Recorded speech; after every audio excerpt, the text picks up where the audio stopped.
Vamos a abrir el libro 3 del reto del TBR a ciegas.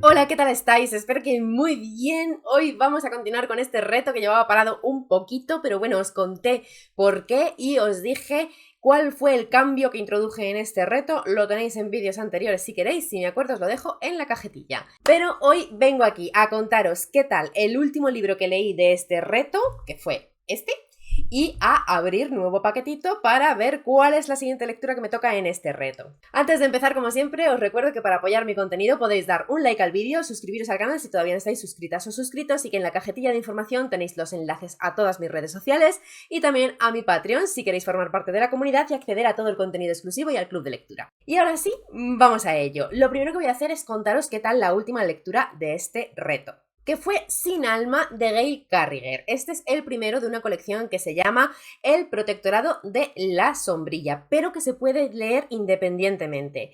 Y tengo que decir que me ha encantado y que ahora mismo sea muy probable que vaya a ir a favoritos del año. Así que aquí os dejo la súper recomendación. Me he enamorado de Gail Carriger, de su forma de escribir, de su humor, de su mente, de todo y por supuesto de todos sus personajes. Este libro está protagonizado por Alexia Tarabotti. Es un libro de paranormal que tiene su poquito de aventura, su poquito de misterio y su poquito de romántica. Todo lo que a mí me gusta. Tenemos hombres lobo, tenemos vampiro y tenemos a Alexia, que es una preternatural, que son personas sin alma o seres sin alma. Estamos en la época victoriana y tenemos una ambientación steampunk. La historia empieza con Alexia en una fiesta de la aristocracia victoriana, en un baile de esos a los que las señoritas iban a buscar maridos, que en un momento dado se ve atacada por un vampiro y ella le mata con su sombrilla. A partir de ahí vamos conociendo a todos los personajes que aparecen, las relaciones que hay entre ellos y cómo esa sociedad victoriana es diferente a lo que podríamos imaginar, porque en ella conviven los seres humanos normales con seres sobrenaturales que han salido a la luz hace poco y están aprendiendo a cómo convivir todos. La familia de Alexia es humana y no sabe nada de que ella misma es un ser sobrenatural, porque como he dicho es una preternatural, que es un ser sin alma. Ella se codea con vampiros y hombres lobo con mucha gracia, es un personaje femenino que me ha encantado, una protagonista de 10 y me he reído tantísimo leyendo este libro que no puedo hacer otra cosa que recomendarlo. Este libro es el ejemplo claro de por qué yo quería hacer este reto, que al final se trata de forzarme un poco a leer esos pendientes que llevaban muchísimo tiempo en mis estanterías, que están ahí porque obviamente creo que me van a gustar, pero que por una cosa o por otra se van quedando relegados tras otras lecturas de novedades, de libros que llegan ahora, o simplemente libros que por lo que sea, pues me llaman más cuando voy a elegir mi próxima lectura. Y son esos libros que poco a poco se quedan ahí y me olvido de que están y me olvido de por qué me los compré con tanto entusiasmo. Y la idea era que pues realmente luego fueran buenísimas lecturas. Y este ha sido el ejemplo de ello. O sea, este libro llevaba un montón de tiempo en mis estanterías, no llamaba la atención, casi se me olvidaba que estaba ahí, luego lo veía y decía, ah, sí, pero nunca me acordaba de él cuando iba a elegir lectura y pues ya os digo que de momento es que pasa a favoritos, o sea que me encanta esta sensación de, Dios mío, esto es por lo que yo adoro tener tantos pendientes, porque tienes joyas escondidas y en algún momento salen y te hacen la lectura más feliz del mundo. Así que, bueno, pues con todo este hype por este reto, voy a abrir el siguiente paquete. Tengo aquí todos los libros envueltos. El reto consta de 10 libros, ya llevo 2 leídos, así que quedan 8 paquetes.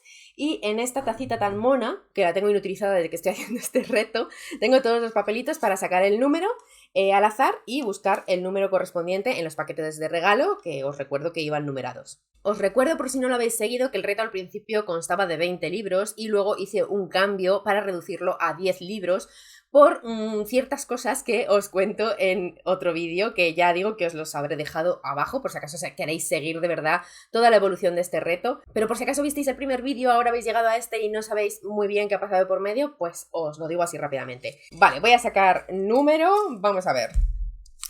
12. Aquí lo tenemos, voy a buscar el paquetito que corresponda al número 12. A ver, aquí los tengo todos, 19, 20, 17, diréis, ¿los podrías tener colocados?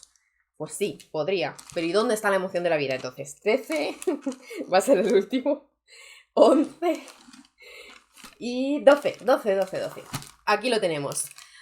Bueno, pinta bien de momento porque parece finito. Ahora que ya ha pasado más tiempo, porque cuando abrí el primer paquete, incluso el segundo, había pasado menos tiempo y me acordaba muy bien de lo que había aquí. Ahora os juro que no me acuerdo en absoluto. O sea, me acuerdo de un par y no son estos porque me acuerdo de los que eran tapa dura más gordos, pero este... A ver, es tapa blanda, es medio, creo que es tapa semiblanda de esta. No tengo ni la más remota idea. Venga, vamos a abrirlo. Abrimos con cuidadito. A ver. ¡Ay! Ya sé cuál es. Es uno de misterio. Es thriller. Y este lleva aquí... ¡Buah! Es que lleva un montón de años en mis estanterías. No sé si me va a gustar o no, la verdad. No es el libro que me entusiasme más de todo el reto, pero creo que va a ser un libro que se lea fácil, así que me parece correcto. Y además hace poco ha habido nuevas publicaciones de esta colección. El aroma del crimen de Xavier Gutiérrez.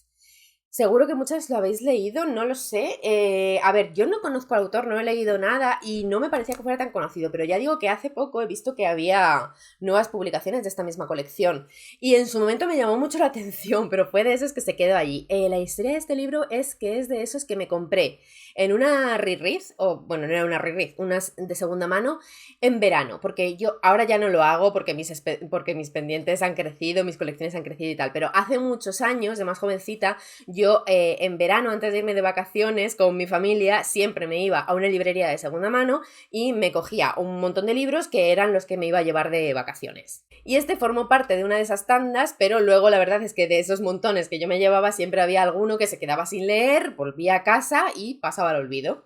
Y entonces este fue uno de ellos. Os cuento un poco. Creo recordar que era un libro de crimen que tenía algo que ver con la cocina, que era algo rollo culinario, que por eso a mí me llamó la atención. De hecho, el nombre pues lo dice, ¿no? No me acuerdo si era el protagonista o algo así que era cocinero. ¿Por qué me estoy inventando la sinopsis en lugar de leérosla? No lo sé. A Vicente Parra, oficial instructor de la Ertzaintza, con sede en el barrio del Antiguo de San Sebastián, le son asignados dos casos aparentemente muy diferentes. Vale, o sea, ambientación de esta norteña. La diseñadora de moda Elena Castaño ha sido salvajemente apuñalada en su mansión y aunque los indicios apuntan a un robo, pronto queda claro que se trata de un crimen pasional disfrazado de asalto. El otro caso es la muerte por insuficiencia renal de un joven llamado Christian Bedel en la Facultad de Química. La madre del joven sospecha que la muerte no fue natural, pues últimamente llevaba un tren de vida que no se correspondía con su sueldo. Vicente pronto descubre que los sospechosos están todos relacionados con el mundo de la gastronomía. Ah, ya creía yo que me lo había inventado. Y más cuando la autopsia del cadáver de Christian no ofrece dudas sobre las causas de su muerte. Dinero, sexo y secretas motivaciones salpican de sospechas a un entramado de personajes en los que será imposible confiar. Bueno, pues la verdad es que creo que va a ser buena lectura. Me alegro de que haya salido y os contaré en el próximo vídeo de esta serie del reto, os contaré qué tal ha sido esta lectura cuando me la haya terminado y abriremos el siguiente paquetito. La verdad es que ahora, después de haber leído la sinopsis y haberla refrescado, estoy más emocionada con la lectura que cuando ha salido, porque no recordaba bien de qué era. Solo sabía que era de misterio, pero creí que iba a ser más tipo policíaco, del que quizá no tanto, pero creo que es policíaco, pero que tiene un punto de esos de murder mystery que me puede gustar mucho. Y ya digo que puede ser un descubrimiento, porque si me gusta, hay más libros del autor y creo que de la misma colección, que supongo que será compartiendo a Vicente Parra, que es el protagonista investigador. Esto me lo estoy inventando un poco. Es que me suena haberlo visto en las plataformas Nextory y todo eso, que tienen varios títulos de estos. Bueno, me voy a leer, me voy a seguir leyendo para que le toque su turno a este libro y así podamos pronto continuar con el reto. Muchas gracias por acompañarme este ratito, contadme qué tal, contadme si habéis leído este libro y os gustó, si conocéis al autor, todo lo que queráis, cómo vais con vuestros retos de a ciegas, que sé que muchas estáis haciéndolo, a cada una a vuestra manera, pero estáis haciéndolo, y qué tal van vuestras lecturas en general. Nos vemos muy pronto en próximos vídeos. ¡Chao!